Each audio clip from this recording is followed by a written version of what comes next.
Boa noite. Eu quero agradecer a você que está nos dando atenção através desse vídeo. Esse vídeo é mais de um vídeo que nós estamos passando a respeito da leitura e a importância do livro.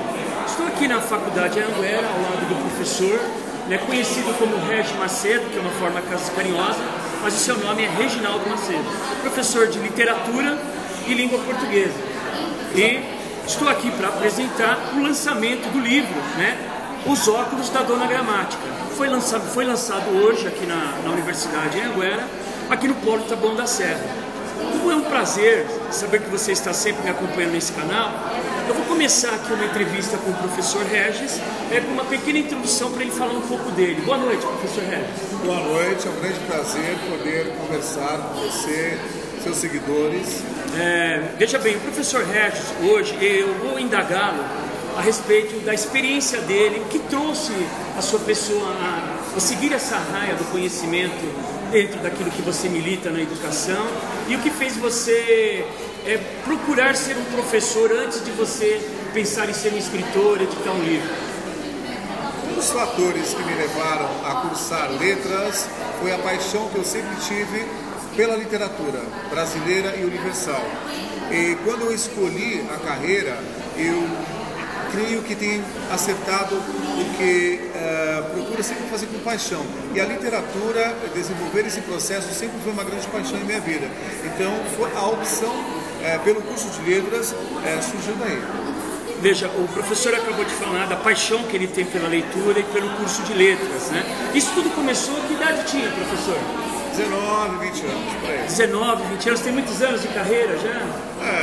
Uns 30 quase. Então veja bem, estamos falando com um professor que já tem 30, 40 anos como docente, E acredito que vamos agora conhecer um pouquinho desta obra. Eu quero dizer para o professor que ontem eu estava na Biblioteca Mário de Andrade, uma das principais bibliotecas aqui do estado de São Paulo, da comarca do estado de São Paulo, e logo na entrada da biblioteca tem um monumento em homenagem à leitura, e esse monumento é conhecido como a deusa Minerva. Uma das coisas interessantes é que esse monumento tem a figura feminina de uma mulher descalça, de uma deusa. Eu fico imaginando que uma pessoa que não tem acesso a um livro, a leitura, ela tem que ter um espírito de humildade, porque toda vez que abrimos um livro, algo de novo vai acontecer na vida do leitor. Estamos sempre aprendendo. Se não temos esse espírito de humildade, de querer conhecer o conteúdo de um livro, dificilmente vamos crescer em conhecimento. Professor, como que aconteceu a criação desses personagens, o título do livro? Como que foi a idealização desse projeto? Então, o projeto teve início em sala de aula. Eu, um dia, lecionando numa escola particular para alunos do terceiro ano do ensino médio, às vésperas do vestibular, e uma determinada aluna me perguntou: professor, eu não me lembro mais, o que é um substantivo primitivo? Naquele momento, pareceu-me estranho uma aluna do terceiro ano do ensino médio apresentar dúvida quanto a um substantivo primitivo, que é um conteúdo programático que se estuda já na quinta, sexta séries. Muito bem, ao responder a pergunta da educanda, eu comecei a fazer algumas indagações também, tentando entender um pouco mais das suas dúvidas. E eu comecei a perceber que outros alunos também se achegaram apresentando dúvidas muito semelhantes. A partir daí, dessa percepção, porque às vezes nós professores achamos que o aluno, ele passou pelo conhecimento, ele já guarda tudo, ele sabe tudo, e muitas vezes não é isso que acontece. Então, a partir dessa percepção, eu comecei a elaborar alguns trechos para a encenação teatral. O primeiro passo, a primeira ideia deste livro foi para ser uma montagem teatral. Eu comecei a aplicar isso em sala de aula e começou a dar muito certo, porque os meninos, os alunos, eles riam muito. E nessa risada, nesse brincar, comecei a perceber que eles iam me falar, iam me dizer que estavam aprendendo muito mais, que era muito mais fácil aprender daquele jeito. Então, a partir dessa brincadeira inicial, é que surgiu a ideia. Então, eu pensei, poxa, se dá certo, por que não estender esse trabalho? Foi a partir daí, então, que surgiu a ideia de escrever Os Óculos da Dona Gramática. E nós já vimos há algum tempo divulgando esse trabalho, que parece nos está dando bastante certo, e isso nos deixa bastante felizes, há quanto tempo esse projeto existe? Há quanto tempo existem alunos em algumas instituições, estabelecimentos que o senhor ensina, que tem pessoas atuando com esse projeto? Olha, eu estou com esse projeto há 7 anos. Nós temos 3 escolas, 3 instituições que adotaram esse livro para alunos do 9º ano. Porque o livro, embora seja uma brincadeira de fácil entendimento, uma linguagem bastante simples, e um livro de 54 páginas, porque nós pensamos que uma das grandes dificuldades do nosso aluno hoje é o estímulo à leitura, e muitas vezes você faz um compêndio tão grande que até acaba assustando. Então nós pensamos inclusive na redução das páginas para que isso não assustasse inicialmente o nosso aluno. E outra coisa, o lúdico, a brincadeira, o sorriso para nós é muito importante. Então este é um livro, é uma grande brincadeira, onde a gramática é personificada, onde o substantivo, o verbo, o adjetivo, o sujeito são personificados. Nós temos uma menininha aqui que é a aprendiz, que é a Pupi, uma menininha por volta dos seus 12, 13 anos, que vai percorrer o livro. Porque, na verdade, esse é um projeto para uma coleção. Nós já estamos encaminhando o 2º livro, que é Pirações da Pupila Pupi.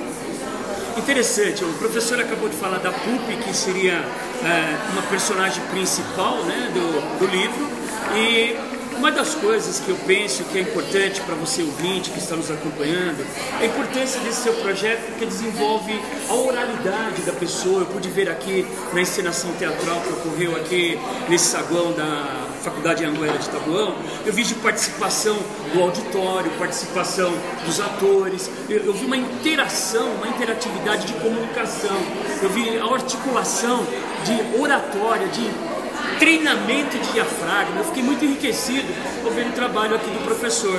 Além da Pupi, professor, quais são os outros personagens que são importantes dentro desse projeto? Bom, a Dona Gramática, que é a mãe, né, a matrona. Nós temos a Norma Culta, que é a irmã de Dona Gramática, e a Norma Coloquial. A Norma Coloquial, ela surge como uma antagonista linguística, a vilã linguística da história. E é uma discussão bastante recente sobre o certo e o errado na língua. Hoje nós não entendemos mais falar certo ou falar errado, mas sim falar adequadamente ou inadequadamente dentro de alguns contextos linguísticos, dentro de algumas esferas. Então, diferentemente do que ocorria no passado, hoje cabe ao professor não agir com preconceito linguístico, mas sim mostrar para o aluno que existe a possibilidade dele utilizar a sua linguagem de origem, o seu conhecimento, porque uma vez que esteja comunicando, é linguagem. Mas também é importante para esse aluno, e essa é a nossa preocupação enquanto educadores, é importante que esse aluno também domine a norma culta, porque nós sabemos, para o acesso ao vestibular, para o desenvolvimento da carreira, para o aprimoramento, mesmo numa entrevista de emprego, quando é solicitado para o aluno escrever uma dissertação, ele precisa do domínio da norma culta, mas não que isso seja uma regra, uma camisa de força, que ele não possa, é nós, mano, tá tudo bem com isso. Veja como uma forma de se entender a maneira de se comunicar do indivíduo. O professor Régio Macedo falou uma coisa que é importante, professor, eu noto que quando eu comecei minha vida acadêmica, eu percebi que logo de início nós não tínhamos hábito de leitura, principalmente de leituras de alguns textos e livros conhecidos, né, que normalmente são oferecidos no início de um curso de graduação, e eu percebo que realmente a linguagem coloquial, uma coisa que foi abordada aqui pelo professor, e a linguagem culta, é uma exigência que passa a se ter quando você entra numa graduação de nível superior, de pós-graduação, de mestrado, e ocorre, professor, que eu percebo que também lá no ensino médio, no Fundamental 1 e 2, os alunos não são preparados para ter uma comunicação, por exemplo, culta, né? E você aprender a escrever de norma culta. Quando entramos no nível de graduação, principalmente quando estamos próximos da finalização, somos bombardeados para fazer grandes trabalhos e temos que ter acesso à NBR, à BNT, conhecer normas de escrever, saber utilizar o dicionário, que é algo muito importante, uma ferramenta. E o interessante desta obra é que se fala da linguagem culta e da linguagem coloquial.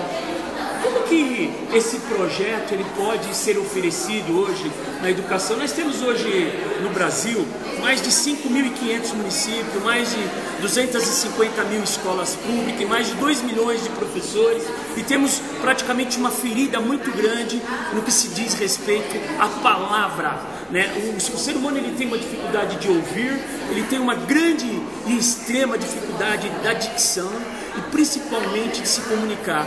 Como que seria esse projeto fazendo parte de todo o contexto educacional a nível Brasil? Por favor, professor. Então, essa é uma preocupação nossa. Este projeto ele foi concebido, está sendo concebida a correção devido a essa preocupação pedagógica, criar estratégias para o ensino da língua portuguesa. Esta é uma proposta, dentre outras, e há propostas maravilhosas, né? Nós estamos fazendo o nosso trabalho, a nossa parte. Porque uma coisa que até você citou, da dificuldade, do convívio, do trato com a língua, é que são tantas imposições e o aluno às vezes aprende tão sem gosto que é muito comum ouvirmos algumas expressões como eu odeio gramática. A língua portuguesa é a mais difícil do mundo, então o aluno acaba gerando uma resistência à língua, e quando a língua portuguesa, na verdade, ela tem uma riqueza incomensurável. Você citou a biblioteca Mário de Andrade. Mário de Andrade é um intelectual paulistano, um dos mentores da Semana da Arte Moderna, um dos grandes pensadores da poesia, da arte paulista e brasileira, né, da modernista. Ele também, Macunaíma, ele faz esta brincadeira de tentar entender uma identidade nacional. Logicamente que ele não está trabalhando propriamente com a língua, mas também a língua é um fator de identidade nacional, se não talvez o maior.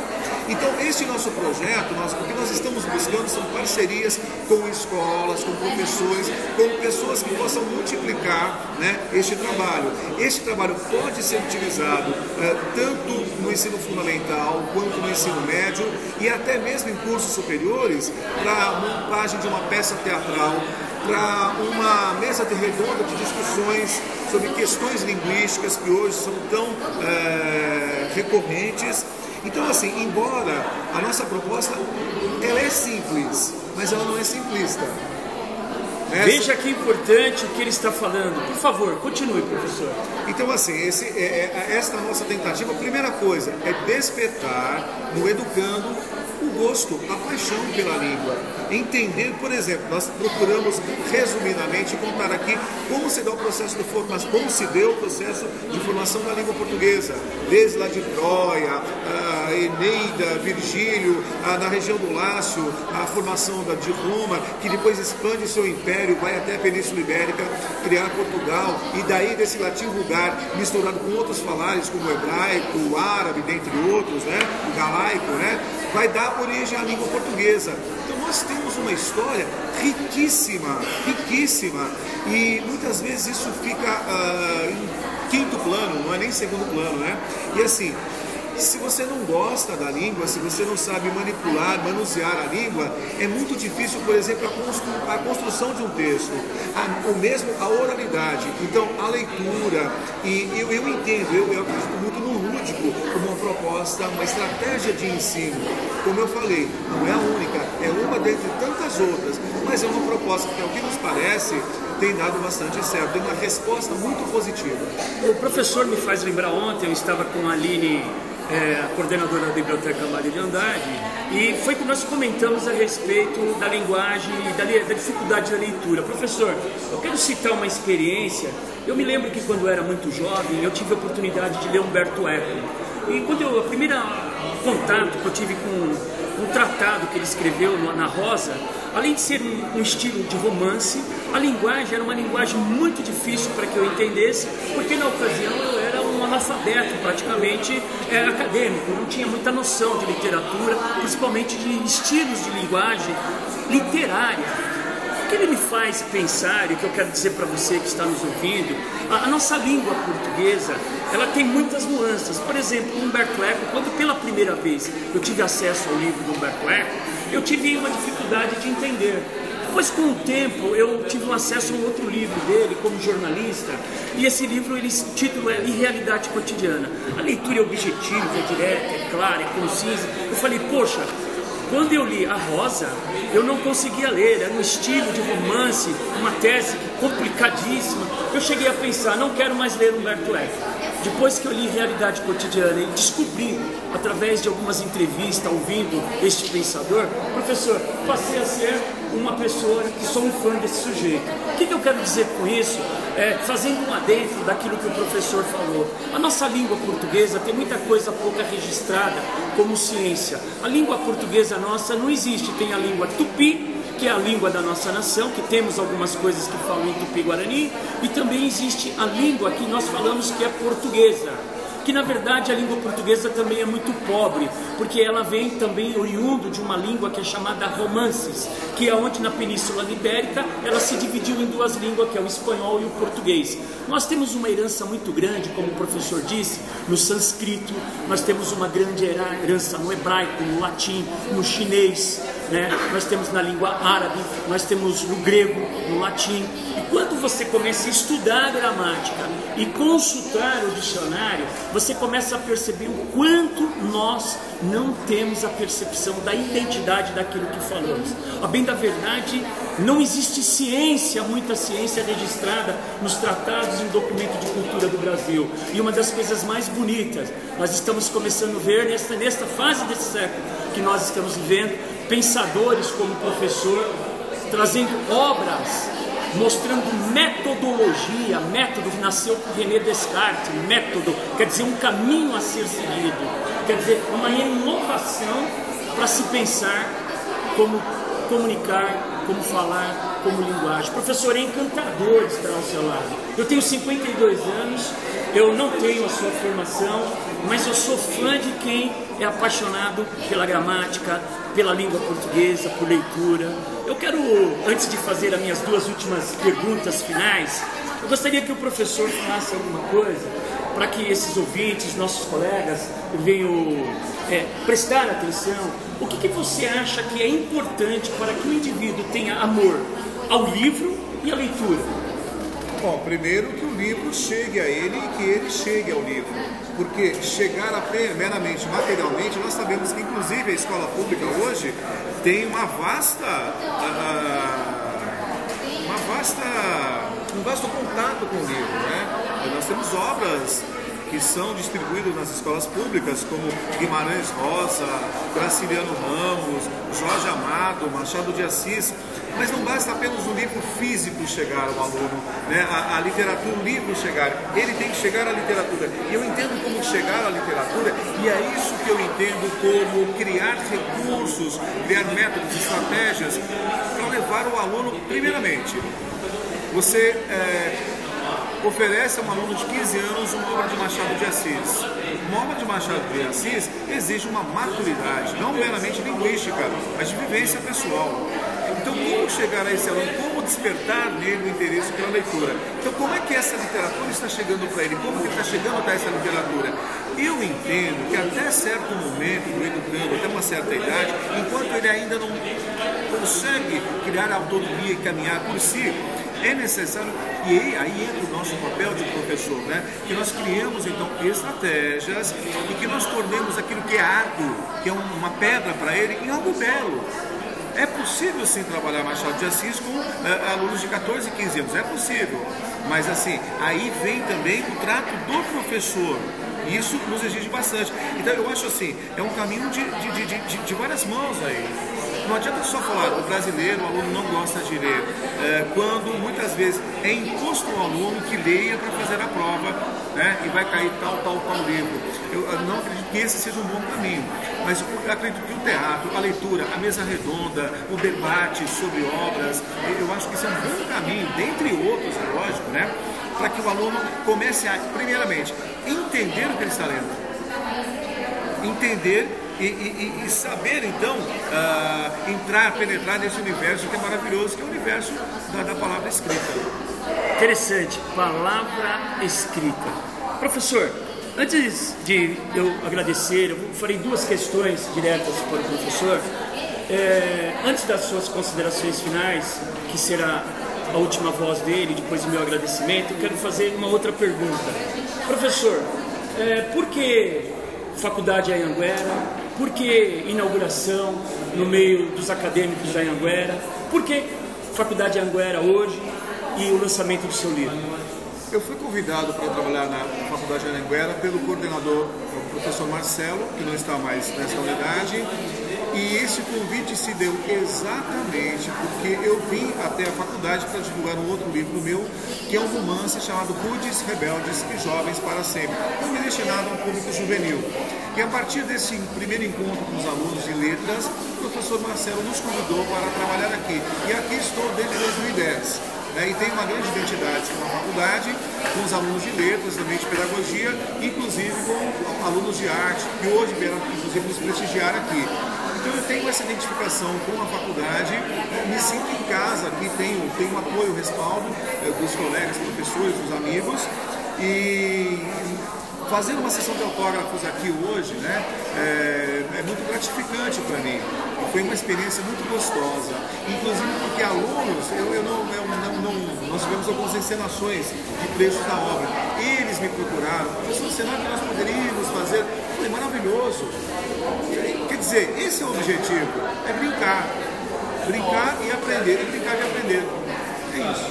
Então, eu vou pedir para o professor, mas antes de eu pedir a consideração final para o professor, eu quero dizer para você que está me ouvindo, eu quero que você saiba que você, não importa em que classe social você está, o que nível cultural você tem, o objetivo dessa conversa, desse bate-papo, é para dizer para você que você tem uma mente brilhante, que você pode ocupar os melhores lugares na sociedade e quem sabe ainda um dia ensinar aos mestres.